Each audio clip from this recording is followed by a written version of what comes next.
DRDO के अधिकारियों के द्वारा बहुत ही बेहतरीन पिछले 16 दिनों में दिन रात मेहनत करके ये अस्पताल वाराणसी का तैयार किया है और अब वो घड़ी आ गई है जब इसमें पेशेंट्स का एडमिशन शुरू होगा। मुझे लगता है कि 24 घंटे में एक भी मिनट अधिकारियों ने चैन की सांस नहीं ली होगी।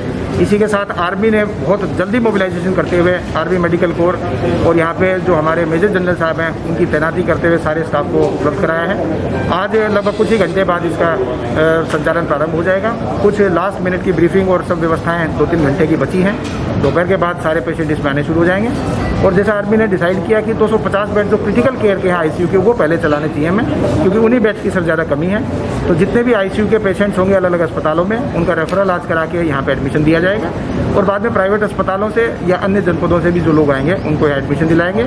जो 500 बेड हैं वो 1-2 दिन के बाद हम लोग चलाना शुरू करेंगे, ताकि जो बाकी पेशेंट्स हैं जो अलग अलग जगह पे जिनको एडमिशन की दिक्कत आती है वो यहाँ पे एडमिट हो सकें। हालांकि इस अस्पताल के संचालित होने से और सरकारी और प्राइवेट अस्पतालों में मरीज शिफ्ट होने से लगभग 250 बेड वाराणसी में अन्य अस्पतालों में भी खाली हो जाएंगे, जो बाकी पेशेंट्स के काम आएंगे।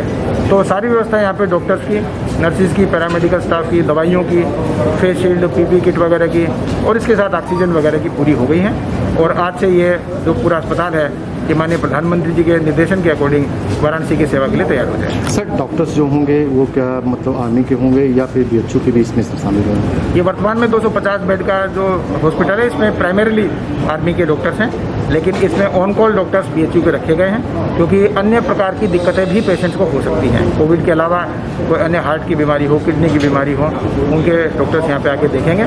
इसके अलावा BHU के जो बाकी कोविड नेगेटिव होने के बाद कई बार हो सकता है कि BHU के अंदर बाकी हॉस्पिटलों में मरीजों को शिफ्ट करना पड़े।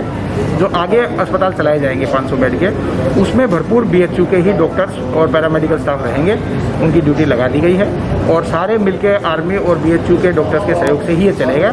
और जब ये पूरे अस्पताल अपनी फुल कैपेसिटी पे आ जाएगा तो उस समय लगभग 50-50% दोनों के स्टाफ रहेंगे और बाकायदा कोऑर्डिनेशन मीटिंग और ड्यूटीज़ की ब्रीफिंग सब हो चुकी हैं और बाकी सारी व्यवस्थाएं जो हैं BHU के कैंपस में होने की वजह से कोई दिक्कत नहीं होगी, क्योंकि यहाँ पे बाकी हॉस्पिटल और बाकी मैनेजमेंट का भी पहले से ही ज़्यादा स्कोप है। सर, मरीज के तीमारदार आएंगे तो उनके भी रहने या उनकी क्या व्यवस्था सर यहाँ पे? मरीज के तीमारदारों के लिए यहाँ पे शेड बनाए गए हैं और बाकायदा अंदर 5 मोबाइल CUG सहित दिए गए हैं डॉक्टर्स को। डॉक्टर्स सुबह शाम 1-1 घंटे उन CUG नंबर के माध्यम से बाहर पेशेंट्स की बात करवाएंगे, पेशेंट से बात करा के उनका हालचाल पूरा बताएंगे और जब जब यहाँ ब्रीफिंग होगी तब अटेंडेंट यहाँ पे आएंगे। इसके अलावा अटेंडेंट्स के रहने की व्यवस्था भी BHU के गेट पे सेवा भारती के माध्यम से टाई अप करके, जो पहले से उनका शेड चल रहा था जिसमें 20-30 बेड उनके लगे हुए हैं, निःशुल्क कोई रहना चाहे परमानेंट कुछ दिनों के लिए तो वो भी व्यवस्था है। भोजन की व्यवस्था ऑलरेडी हमारे सभी सरकारी अस्पतालों में अलग अलग NGOs के माध्यम से वाराणसी में चल रही है, उसी के माध्यम से पूर्ति विभाग उसको कोऑर्डिनेट कर रहा है। तो वो भोजन की व्यवस्था अटेंडेंट्स को निःशुल्क यहाँ पे कराई जाएगी ताकि किसी प्रकार की समस्या ना हो। बाकी इसके अलावा भी प्रशासनिक अधिकारियों के बैठने के स्थान, जो डेथ सर्टिफिकेट जारी होने हैं उनके बैठने का स्थान या ट्रायज एरिया वो सारे बनाए गए हैं, तो पेशेंट्स को किसी प्रकार की समस्या यहाँ पे नहीं आएगी। सर, तीसरे वेव को लेकर के अगर बात किया जाए तो अभी क्या सर प्रशासन के द्वारा किस तरह से तैयारी है? तीसरी वेव की भरपूर तैयारी वाराणसी में अभी से प्रारंभ कर दी गई है। माननीय मुख्यमंत्री जी के द्वारा अभी से निर्देश दिए गए हैं कि जैसे दूसरी वेव अचानक आई थी, इसी तरह तीसरी वेव भी किसी भी महीने में अचानक आ सकती है। तो हम लोग जैसे ही, क्योंकि अब सेकेंड वेव में पेशेंट्स घटने लगे हैं और सारी मशीनरी मोबिलाइज है, तो साथ ही साथ ये हमें तीसरी वेव की तैयारी करनी चाहिए।